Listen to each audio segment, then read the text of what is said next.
దైత్యవంశానికి ఆశాదీపంలా జన్మించిన మహిషాసురుడు తన ఆంతరంగిక మిత్రులతో సచివులతో సమాలోచన చేసి మరణం లేని జీవనం కోసం మేరుపర్వత శిఖరం చేరి బ్రహ్మదేవుని గూర్చి ఘోర తపస్సు ప్రారంభించాడు. కాలం కదలికలో అనేక వేల సంవత్సరాలు కదిలి వెళ్లిపోయాయి. మహిషాసురుని అచంచల తపస్సుకు సంతసించిన బ్రహ్మదేవుడు ప్రత్యక్షమై, మహిషాసురా, ఇంక తపస్సు చాలించి ఏ వరం కావాలో కోరుకో అన్నాడు. పితామహ, నేను అమరుణ్ణి కావాలి, నాకు మరణం లేని జీవితాన్ని ప్రసాదించు అని కోరాడు మహిషాసురుడు. అప్పుడు బ్రహ్మదేవుడు, మహిషాసురా, పుట్టిన ప్రాణి గిట్టక తప్పదు, గిట్టిన ప్రాణి మరల పుట్టక తప్పదు.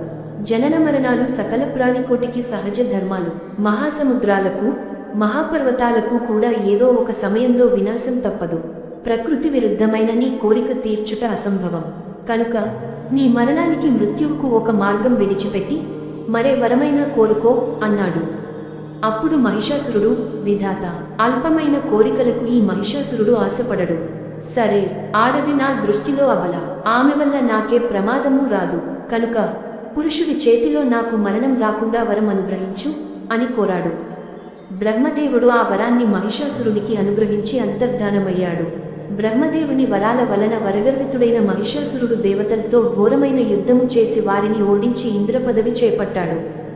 దేవేంద్రుడు త్రిమూర్తులతో మొరపెట్టుకొనగా మహిషునిపై వారిలో రగిలిన క్రోధాగ్ని ప్రకాశవంతమైన తేజముగా మారింది.